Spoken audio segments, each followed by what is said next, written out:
Kaixo, gaur abuztuak 24 da, ongi etorriak magazinera. Gaurko egunean elkarrizketa izanen dugu Lur Gilekin, bera Berriozarko euskara teknikaria da, eta berarekin hain zuzen ere, abuztuaren 31 hasiko diren Berriozarko besten inguruan arituko gara, eta besten aurretik ere prestatu duten egitarauaz, baina horren aitzinetik has gaitezen betiko dukiekin.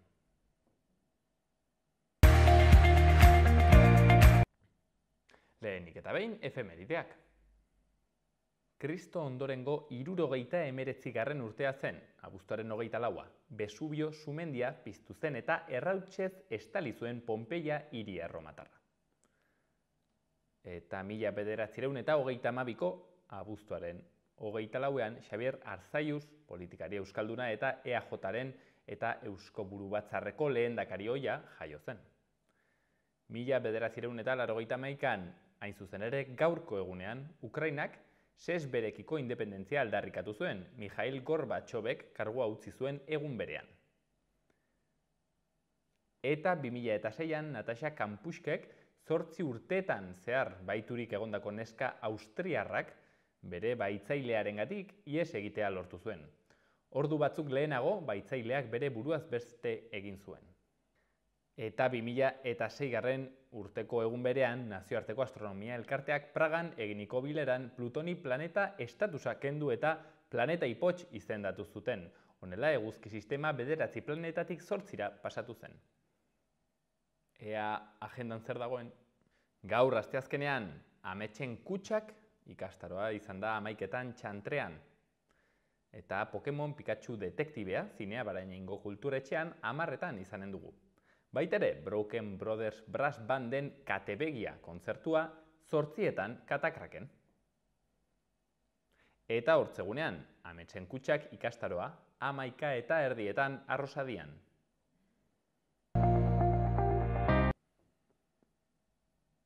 Ikus dezagun azaletan zer jarri duten gaurkoan egunkariek. Diario de Notiziasen lerroburu nagusian, Nafarroako bi unibertsitateek 4.500 ikasle berri izango dituzte datorren astean. Nupek irailaren 2an hasiko ditu klaseak, 2126 ikasleren estreinaldiarekin, 2021an baino 81 gehiago. Pribatuek beste 2300 ikasle izango dituzte lehen egunean, medikuntza eta erizaintza itxarote zerrenda handiena duten 2 graduak. Argazki handi batean, Gazteluko plazako 3x3 zirkuitoko parte hartzaileetako bat, jaurtiketa bat sartzen saiatzen ari da. Eta izenburuan, basketa da nagusi Iruñean.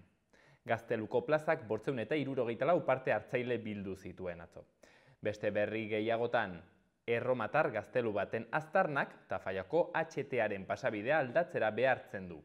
Eta Foru Ganberaren ahalmena mugatzen duen hitzarmenaren legea onartu du.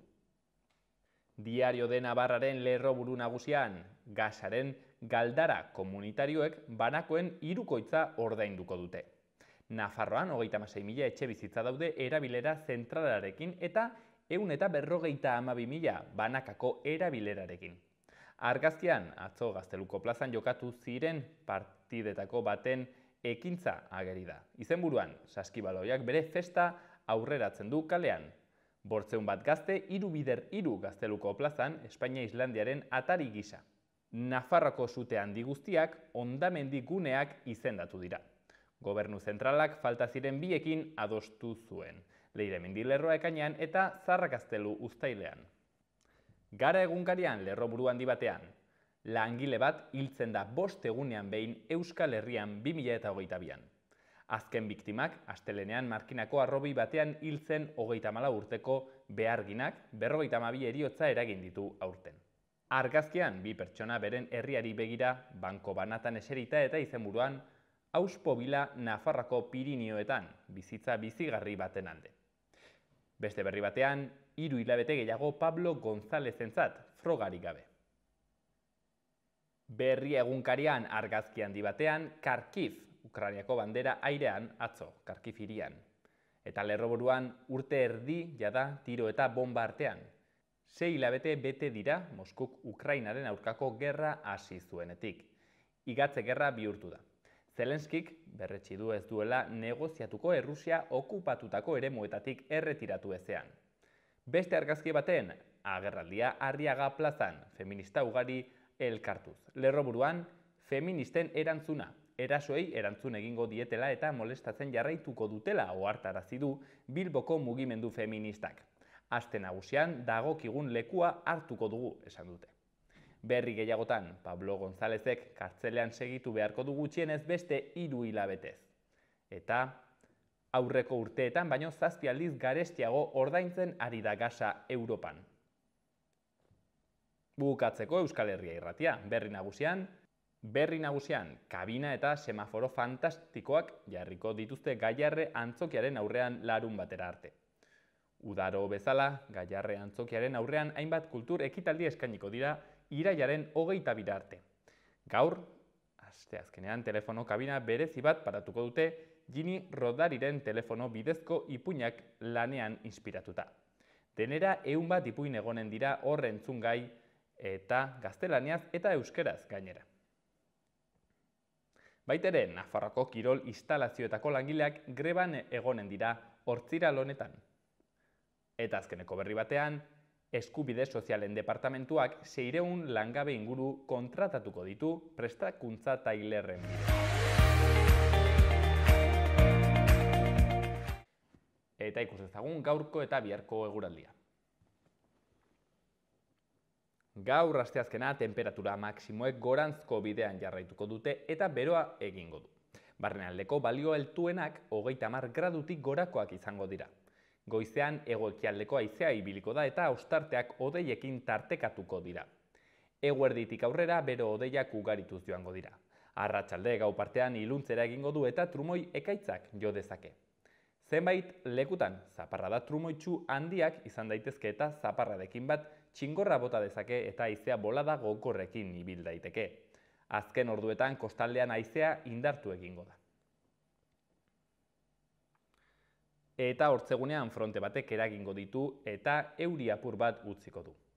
Goizaldean oraindik giro nahasia izango dugu eta zaparrada trumoitsuren bat bota dezake. Ipar partean estalia egongo da egun guztian eta euria egingo du.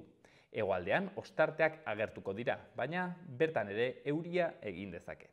Ipar-mendebaldeko haizea ibiliko da, maksimoak asko jaitsiko dira eta baliteke leku askotan 25 graduak ez gainditzea.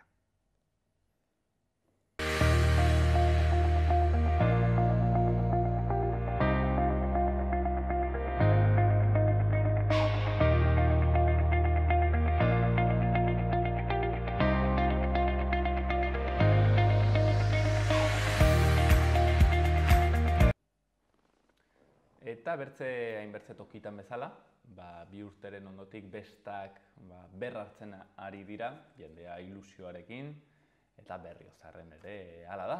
Beraz, udaletik eta herritarrekin elkarlanean prestatu da egitarau aski interesgarri bat, eta horretaz solasteko, hain zuzen ere gaur, Lur Gil, Berriozarko euskara teknikariarekin gaude. Arratsaldeon, Lur.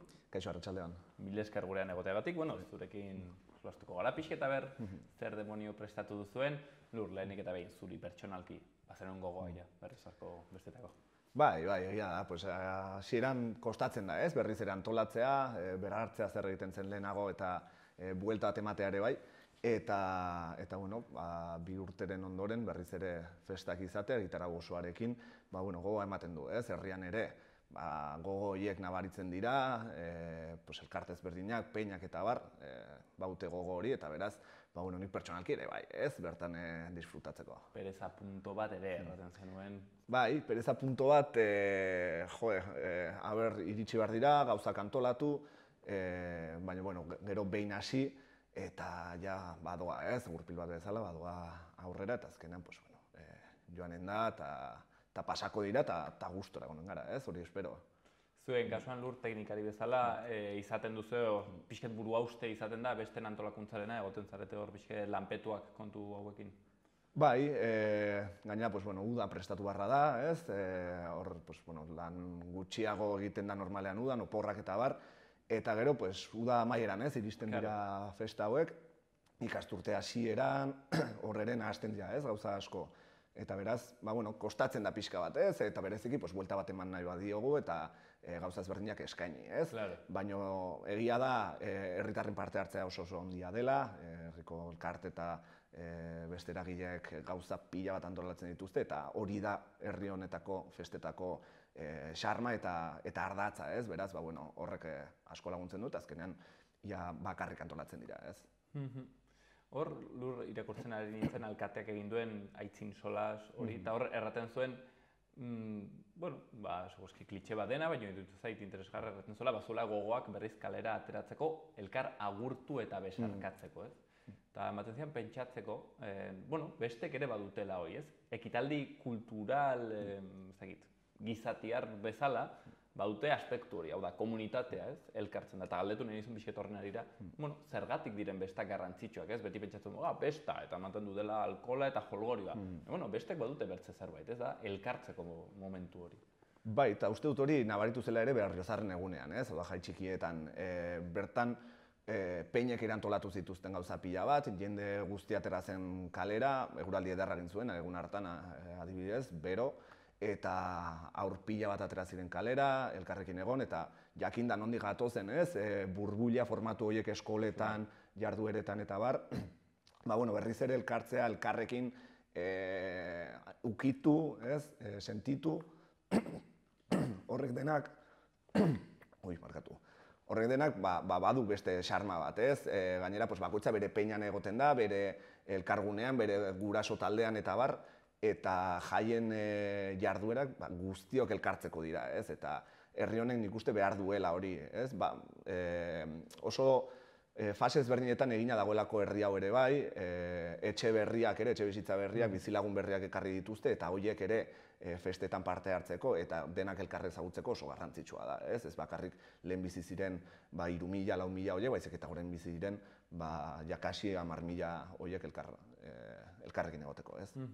Azkenean, urteko bertze ze momentutan agurtzen duzu bertzenaz, ezakit barria, bizilaguna, ezakit ze amatxik. Egiten zai, momentu polita hortarako, eramaten dizulako, bestak bera, derrepente solastera, bazkari batean, ez dakit norekin, ez? Eta horrek egiten du komunitate eta hori zerbait ederra da, definitu ordena. Bai, hala da, eta hori gertatzen da, ez? Eta, herri honetan egia da, badagoela harreman oso handi bat, ez? Jendearen artean, eta festetan beti puntu goren horretara iristen da, ez? Gustora hitz egin jendearekin, urteko beste momentutan ez duna hitz egin, eta egon, eta lasai, pote bat hartu, jolastu, eta bar. Eta badu hori, eta agian orain gehiago baloratzen dugu hori, ez? 2 urte horrelakorik izan gabe. Gero Berriozarko kasuan igual, Lur, urbanismoak ez du gehiegi laguntzen? Igual nolabait ere ez daude hain, ezagit alde zahar bat, igual bertze herri batzuetan egoten alden bezala, ezagit, igual ez daude hain espazio komunak, pixket ziudad dormitorio bezala eraiki izanagatik, ezagit adostu den. Esan bezala, fase ezberdinetan eraiki izanak eragin du pixkat harremanak ere gune batzuetan ematea, ez? Festetan ere, nik uste, plaza batzuetan antolatu dira jarduerak, eta plaza bakoitzak egia da bertako bizilagunak elkartzen dituela, ez? Beste elkargune bat, adibidez, herri zarra ere, biztanle gutxi dituena, baina jaietako osteguna izaten da herri zarraren eguna, ez? Bertan elkartzen dira neskamutil nagusiak dantzatzen, dantza taldea, bazkaria eta botxa txapelketa adibidez, ez? Kirol jolas hori. Eta bertan batzen da, ez? Herri guztia, naiz eta noski ez da sartzen beheko herri berri guztia, ez da sartzen goian, baina jende asko igotzen da, ez? Eta elkargune polita izaten da, gainera euskara barne biltzen du, ez? Egun hori eta gune hori, ez? Beraz, badaude leku batzuk, eta egia da, bizilagun batzuk leku batzutara edo bestetara joateko ohitura gehiago badutela, ez? Behintzat badire, plazak, ze garrantzitsuak diren jende elkartzeko plaza horiek. Gitarauaren aferarekin pixka sartuz, Lur, beste aitzinetik ere, prestatu duzue ez dakitala, pixket motorrak berotzeko zerbait ere, konta iguzu, zer bada bestek aietu aitzinetik? Bai, pixkat urterokoari heldu zaio aurten, ez? Baira bi, kirol edo jolas jarduera lehendik ere etortzen direnak, botxa txapelketa adibidez, hori ezagutzen ez duenerako petankantzeko zerbait da, baina egurrezko bolak eta berun baten bidez, kurba egiten dutenek, eta ohitura handia dago Berriozarren horretarako. Euskal kirola da, edo badakizu lur? Bai, euskal kirola baino esango genuke jolasa, ezta? Boloak eta euskal boloak ere badaude Gipuzkoako leku batzuetan eta hemen botxak izan dute ohitura hori, ez? Hemen Irurtzunen gerora ere txantrean eta antxoainen egin izan dute. Baina bai, hemen Berriozarren ohitura handia dauka. Kiroldegian bada botxazelai bat, eta zaharra dena, herri zaharrean, eliza ondoan, hor bada botxategi zaharra.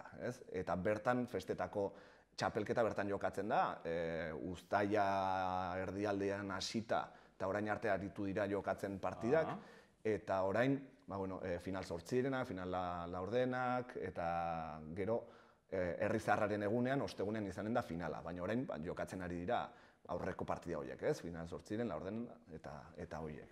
Nor jokatzen du hemen? Herriko talde ezberdinek? Bai, egia esan nahiko intergenerazionala da, ez? Lehen bazen duela 15 bat urte hortik atzera, pixkat helduenek jokatzen zuten, zaharrenek jokatzen zuten. Baina gerora gazteek ere hartu zuten eta gaur egun polita dela, gainera elkargun intergenerazionala dela, gazte-gazteek jokatzen dute eta zaharrek ere bai, eta horta artean denetarik. Eta beraz, horrek sortu du, horrelako giro bat, gainera herri zaharrean egunero arratsaldetan jokatzen dira partidak, eta badu xarma hori, berezitasun hori Berriozarre daukana, eta beste herri batzuek ez dutena. Eta liberen jolas bat, egoten antzara bertzegi ostatu biztartean zu ere begira, solasean, batekin, jarduera guaia, eta gainera erraten duguna, normalki pentsatzen dugu aurre iritzia da hori zaharren kontua dela, eta kasu honetan, baitere gazteak. Bai.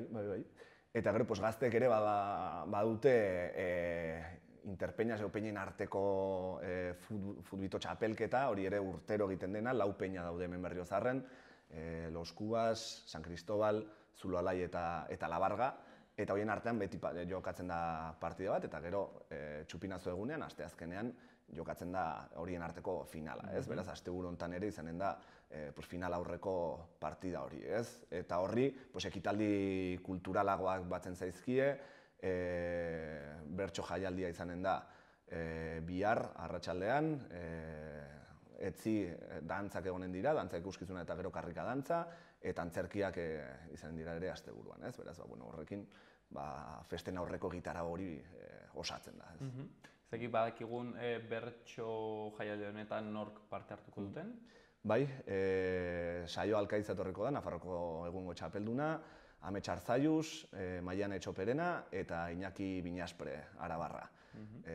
Lau horiek, saiatu gara pixkate eremu ezberdinetakoak izaten, generazio ezberdinetakoak, bi neska eta bi mutil, eta pixkate estilo ezberdinetakoak. Eta nik uste jaialdi nahiko polita atera dela, aurrez, gero ikusiko dugu, ondoren, baina nik uste jendeak espero duela zerbait polita ateratzea. Non egiten da, barkatu? Leku aldatu dugu aurten, orain arte Euskal Herria plazan egin izan dugu, musika eskolako karpan, eta aurten Donestebe plazara pasa dugu. Bertan ere karpa bat jarri dugu, eszenatoki bat, eta bertan izanen da, eguraldia txarra izanen balitz, karpa hori badagolako, naiz eta azkenean eguraldi ederra ematen dut, eta giro polita, arratsaldeko 7etan izanen da.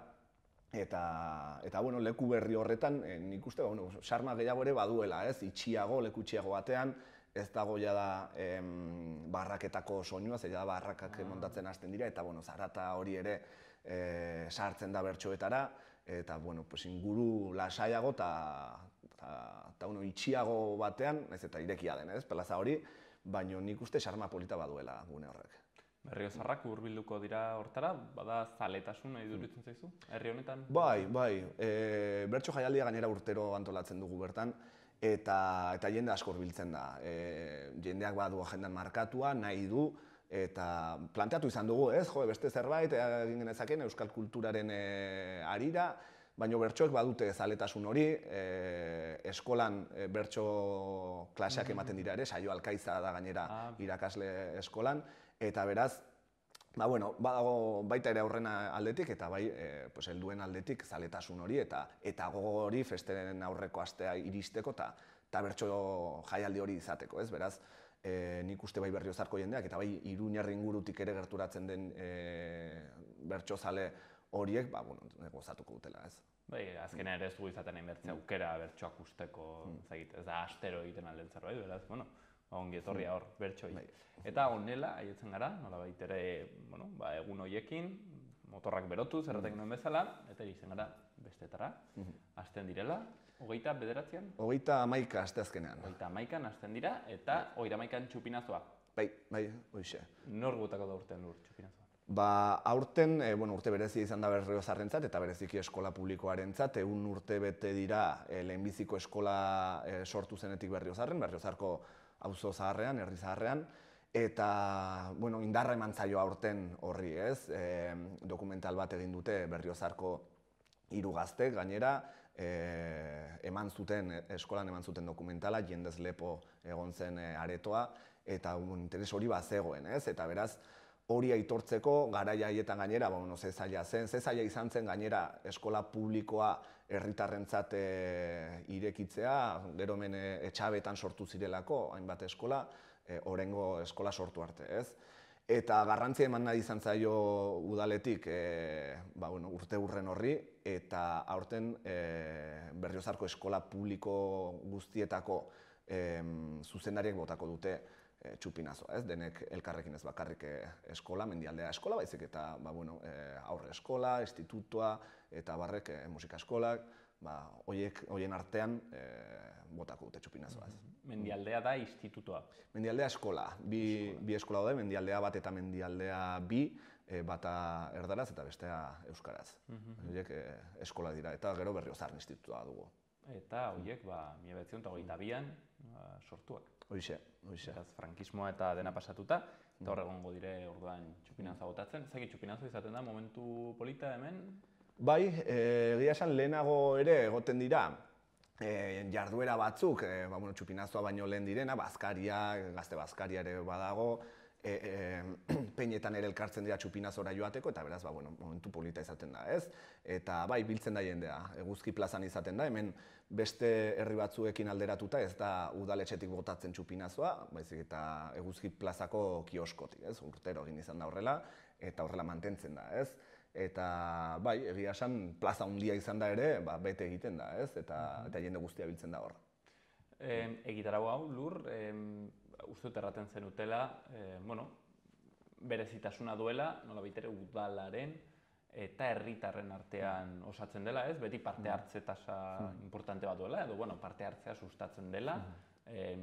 Nola egiten da pixka bat, nola osatzen da, besta komisio bat dago, nola gauzatzen da?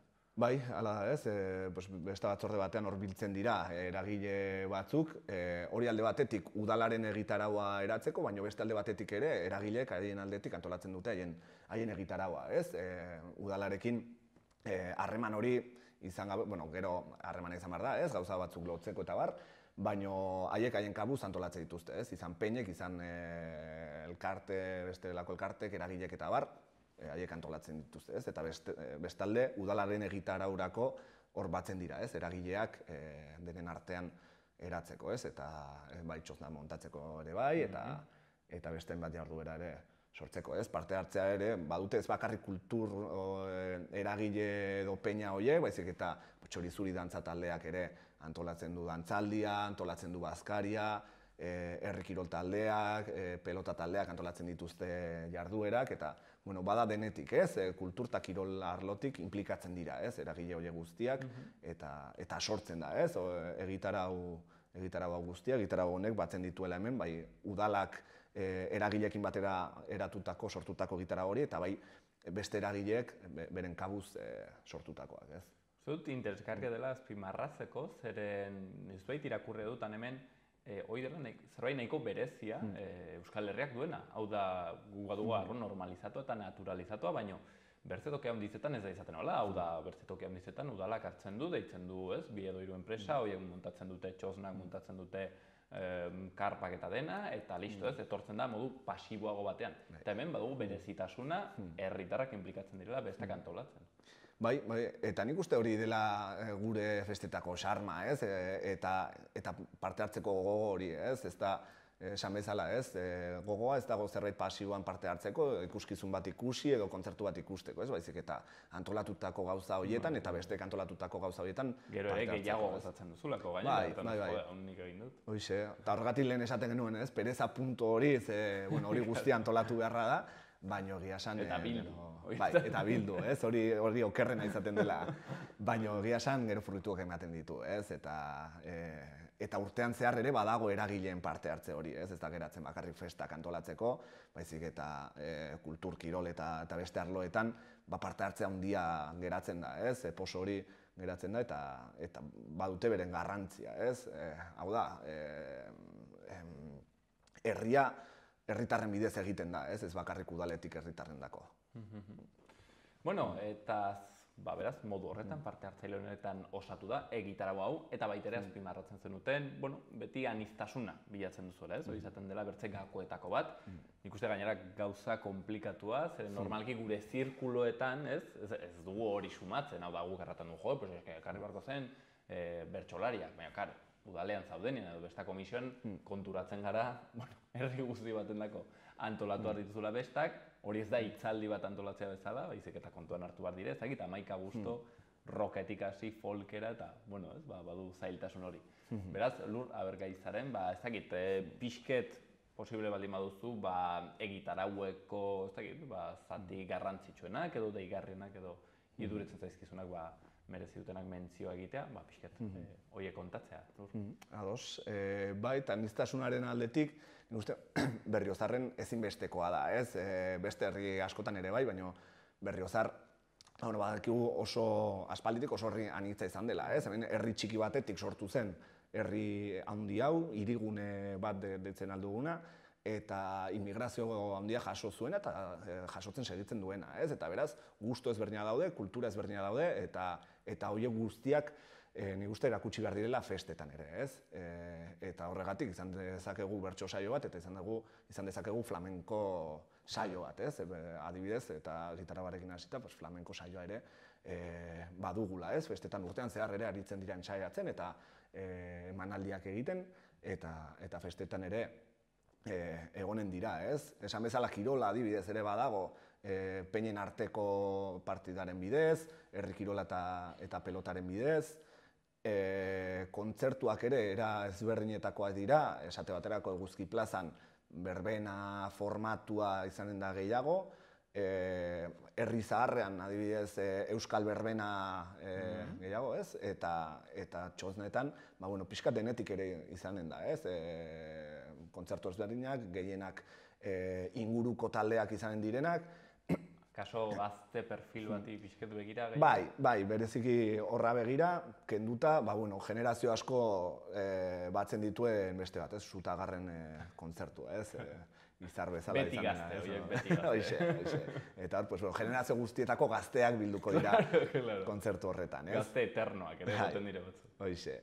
Gero, herri guztietan bezala, ez? Baina Kilikita erraldoien konpartxateratzen da, ostiraletik igandera, herri osoan ematen dute buelta, ibilbide ezberdina izaten dute herriko txoko guztietara iristeko, baino 3 egun horietan ateratzen dira, ez? Aurrak eta xaharrenak elkartzeko, ez? Handitzetan erraten dute hor faltatzen dela baitere gazteen estratoa, egoten dire aurrak eta gero xaharrenak, ez? Baina elkartzen dire. Hoxe, eta gazteak lehenago edo beranduago ateratzen dira, ez? Horrela izaten da hori.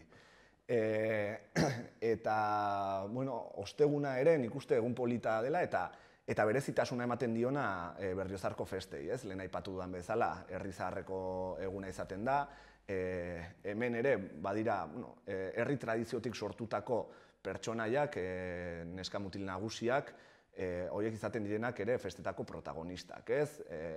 Txupinazoa ez dute botatzen, baina egun horretan dantzatzen dute, dantza irekitzen dute, botxetako sariak ematen dituzte, bazkarian hor egoten dira. Zer dire, pertsonaia hauek, ea zeren gai laburrean? Bai, historian, maiordomoak deitutakoa, neska mutil nagusiak, eta, asko aldatu da, ez? Lehen ezkongai zirenak egiten zuten neska mutil nagusi bezala, gaur egun, txorizuri dantza taldeak kudeatzen du hori, lehenago bezala, eta bi bikote izaten dira ardura hori hartzen dutenak, ez? Dantza ikasi eta ez dakitenek, dantza ikasi behar izaten dute, eta alde zaharrean egiten den dantzaldi horretan haiek irekitzen dute, ez? Eta alde zaharreko eguna ireki, ez? Egun horretako txupinazoa deitzen alko genukena haiek egiten dute, ez? Eta pertsonaia garrantzitsuak izaten dira urtero, ez? Eta urtero aldatzen doaz bikote horiek, ez? Eta esan bezala hori txorizuri dantza taldeari esker gertatzen da urtero. Izaten aldirela, berrezarko zein pertsona, ez txorizuriko partaideak, baizik eta haiek arduratzen dira antolatzeaz, baina izan daiteke edozein, ez? Hoxe, eta barietate handia izan da urte guztietan, adin aldetik, eta bar, ez? Beraz, hori izaten da, botxa partidiko finala ere izaten da egun horretan, txorizurik antolatutako bazkaria, eta gero arratsaldean ere, dantzak, jolasak aurrendako, eta bar, ez? Giro oso berezia sortzen da, ez? Herri zaharrean ostegunean. Eta esan genezake, hemen herri berritik ateratzen dela giroa, naiz eta badiren, ez? Gauza batzuk hemen, aurten ere, beroari aurre egiteko haize gazteluak, uretan, ur gazteluak eta jarriko dira, baina egun hori izaten da, herri zaharra izaten da protagonista, ez? Eta gero, igandea ja, pixkat ja pasatzeko, ez? Bestondo eguna edo, baina giro ederra izaten dutena, kalderete jana izaten da basoa pasealekuan, jende pila bat batzen duena, eta gero, kontzertu lasaiagoak eta horrela amaitzen dira jaiak. Kanpotik etortzekotan, ze egunetan? Bueno, ezberdina da, ez? Guretzat berezia da ere asteazkenan, naiz eta beste lekuta batzuetan beste asko ez, baina asko lanean daudenez, asteazketa ostegunean ezin dira etorri, ez? Baina berezia da asteazkenan lehenbiziko eguna izateagatik eta gogo horiek izateagatik, osteguna oso ezberdina da, esan bezala, giro polita sortzen duena, eta ostiral eta larun bat egia esan, esan genezake egun nahiko antzekoak izaten direla, naiz eta larun batean berezitasuna du kirolak protagonismo pixka bat hartzen duela, ez? Arratsaldean herri kirolak izaten dira eta ondoren pilota partidua, gainera bertako Jon Mari Azkurren hariko da pilota partidu profesionalean, eta beraz horrek ere bilduko du jende desente, ez? Baina hori da izaten da larun bateko berezitasuna, baina egun oso politak izaten dira, ez? Bai ostirala eta bai larun bata. Zure eguna, Lur, zein da? Niri asteazkena gustatzen zait gehien. Udaletxean gainera, udaleko langileok festa eguna daukagu osteguna, eta beraz lasai aritzen algara asteazkenean, eta oso polita izaten da, ez? Txupinazoa, peinen arteko partida, zumba izaten da, gazte bazkaria, giro oso polita izaten da, ez? Beraz, Lurrekin beste egin nahi baduzue, badakizue, asteazkenean. Baita ere isten joteko Lur, azpimarratu duzue, egitarau honen antolaketan eta, ikusi dut pixket kanpaina toki ezberdinetan, azken aldian gero eta gehiago zorionez aldarrikatzen duguna, eta da, beste parekide batzuk izatea, ezta? Guztiendako espazio bat izatea azkenean, ez? Eta hori ere azpimarratzen duzue udaletik. Bai, eta aurrelan nahiko handia egin da, ziurtatzeko festa parekideak eta libreak izanen direla denentzat, ez? Ikusitan ondi gatozen eta ze gertatzen ari den beste festa batzuetan, lan handia egin nahi izan da, bai herriko taldeen partetik eta bai udalaren partetik, eta espero dezagun, festak ederki pasatzea, inongo arazori gabe eta gustora denok, ez? Modu igual batean denok, ez? Espero dezagun ala izatea, lan hori egin da, kontzientzia badago herrian horretarako, eta beraz, lan horrek espero dezagun, baldintza horiek sortzea, giro libre bat sortzea, ez? Eta lasaia, beraz. Ea nola doazen jaiak. Eta bertzenaz, pentsatzut egongo direla protokolo ezberdinak, akaso ez, ostatuetan, txosnetan, horri erantzuna emateko. Bai, hoxe, egin izan dira bilerak egun hauetan, peinekin, barretan egonen diren langileekin, tabernariekin, eta bar. Eta beraz, lan hori egin da, ez? Festetan ere, egongo da informazioa, egonen da, araz hori gertatuko baliz protokolo hori eta telefonoa, eta beraz, aldiren baliabideak jarri dira, ez? Beraz, lan egin da. Eta azpimarratu zuen bertze gauzetako bat da, jasangarritasunarena, aipatzen zuen ez behintzat, Ez Berriozarko udalak egiten du beti ahalegina hortan ingurumena ere zaintza aldera pausoak emateko, eta aurten ere pentsatzen dut ez, edalontzi eta tresneria, sukaldeko tresneria berrerabilgarriak, baina baita ere azpimarratzen zenuten, interesgarri dut zaitela, saiatzen zatela produktu lokal eta alde neurrian ekologikoak erabiltzen ez. Bai, hori udalak apustu hori hartu zuen eta beraz dei egiten die herritarrei, ez? Azkenean herritarrek antolatzen dituzte gauza horiek, tabernariek eta abar, eta beraz dei hori produktu lokalak, alde nenean ekologikoak, kontaminatzen ez dutenak, berrerabiltzea eta abar, hori egiten da, ez? Eta esate baterako kaldereteak igandean egiten direla, udalak izen emateko aukera ematen du, eta izen ematen dutenen artean, 2 ardo botila ematen dituzte, izen ematen dutenei, eta poltsak, birziklatzeko poltsak ere eman, ez? Eta dei hori egin, kalderetetan era horretako produktuak erabiltzeko, ez? Bertakoak, alik gertukoenak, temporadakoak eta bar, ez? Orduan hori egiten da, ez? Eta elkarteetan, peinetan, eragilek ere saiatzen dira, ez? Horrela izaten, eta beraz zaila izaten da horrelako ez da makro festa, baina herriko festak gauza asko ekartzen dituzte, ez? Plastikozko baso pila bat, urteak dira, ez? Berrerabilgarriak erabiltzen direnak. Baina, detaile batzuk eta alden guztia egiten da denon partetik, ez? Horretarako. Inkluso papera bera, uste dut, egitaragoarena saiatzen dela, ez? Birziklagarria erabiltzen, birziklatu erabiltzen. Beraz, Berriozarko udalak saiatzen dituen ahalegintxo horiek. Eta gero azkeneko gauza lur, ere deigarri egin zait, begiratzen pixket egitaragoa. Mezua agertzen zena konsumo arduratsu baten aldekoa, eta hor gainera iduritzen zait drogen kontsumoren inguruko, ez dakit, bertze perspektiba batetik saiatzen dela lantzen ez, erranez bezala, badakigu hau gertatzen dela, beraz, behintzat, egin dezagun modu arduratsu batean, ez? Halako mezu bat nola baitere. Bai, hori gizarte zerbitzuetatik landu dute, eta egia esan, nik uste interesgarria dela, ez? Urteak daramatzagu, lehenago, ez? Esaten ez da kontsumitu behar, eta beste txipa da, ez? Esan duzuna, ez? Badakigu kontsumituko dela, jakin zer kontsumitzen duzuen, eta jakin ze arrisku dituen, ez? Eta beraz, lan hori eginen da, ez? Beste urte batzuetan ere egin izan da, eta aurten ere informatuko da horretaz guztiaz, ez? Eta azkeneko gauza, kontsumoa drogetan, eta baita ere azpimarratzen zen pantailen kontuarekin, erraten zen pantailen erabilera arduratsu bat egiteko, eta mezu aski interesgarri bat, online apostuetan beti galtzen irteten zarela, ez? Hoixe, pixkate batu nahi izan da, ez? Egitaragoan ere, mezu horiek eman nahi izatea, hemen ere, egon zen horrelako borroka bat, ez? Baita ere jokoak dituen arriskuagaz ohartzeko, eta egitzen da hortaz ohartzen, ez? Eta festak badira, ez? Garai egokia horretarako, ez? Arrisku horietaz guztietaz, dependentzia horietaz guztietaz ohartzeko, ez? Festetan nahi eta ez, pixkat disparatzen direlako, ez? Orduan, beharrezkoa eta ea eraginik baduen, ez? Hortxen, Berriozarreko bestetako egitaragoa, webgunean eta Berriozarko liburuxka hondizetan harpatuko duzue, errabezala bestarako eta kirola egiteko ongi pasatzeko aukera honditz, eta gainera beti alde neurrean sanoak izan daitezen, denendako eta norberarendako ere bai.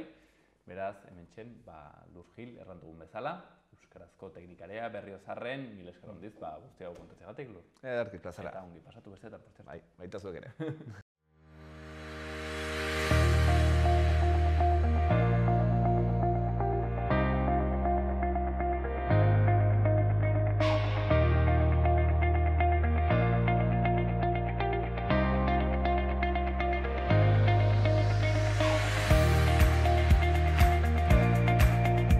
Eta ikus ditzagun Iruña herriko udaletako albisteak. Eta Eguesibarren, ikasturtean zehar familien atsedenerako aurrentzako espazioak irekiko dituzte irailaren 7tik aitzin. Errespetuzko espazioa 1 eta 6 urte bitarteko neska mutil ibiltariak beren erritmoan gara daitezen. Jolasaren eta errutinaren bidez, hainbat hezkuntza testu ingurutan gainera. Zerbitzua orduka kontratatzen da. Baitere Eguesirbarko kiroldegiko lanak abian dira. Kiroldegia Olatz etorbidean egonen da, ikastetxearen aurrean eta 4.000 metro kuadro izango ditu guztira, 2 solairutan banatuta. Baitere, eta azkenik, bi urtez festarik egon gabe azkenean irailaren 9 ostirala Gorraizko festak hasiko dira. Programazioa Eguesibarko webgunean eskuragarri dago. Eta Berrio Beitin, abian da drogen eta beste adikzio batzuen kontsumoan sentsibilizazio kanpaina.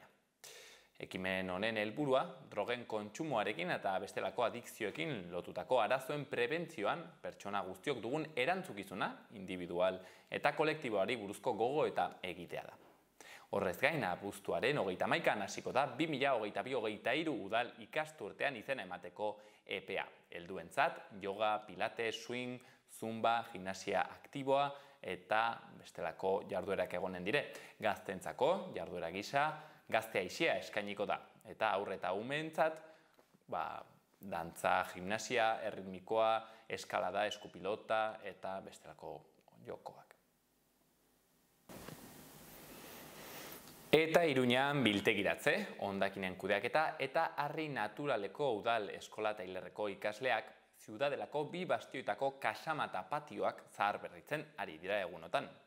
Egun hauetan, 15 mutil eta 2 neska ari dira lanean 2008an hasi ziren gotorlekuan esku hartzeko. Baitere, Broken Brothers Brass Bandek kale nagusira eramango du jaia. Kaleko musika aretoan udal zikloaren barruan, udalak Iruñeko musika aretoi laguntzeko duen programak, kontzertuak eskaintzen ditu abuztuko eta iraileko asteazkenero. Eta udaberri udako temperatura altuek nabarmen murriztu dituzte hirian Listor Asierraren abiak. Udaleko desinfekzio parkeak laguntza eskatu die herritarrei udazkena iritsi baino lehen orain prestatzen ari diren kabi horiek detektatzeko. Azkenik, Iruñeko merkatarien elkartei zuzendutako laguntzak deitu dira, merkataritza sustatzeko, dinamizatzeko eta sustatzeko jarduerak finantziatzeko. Deialdiak 200.000 euro ditu eta irailaren 19 arte aurkez daitezke eskabideak.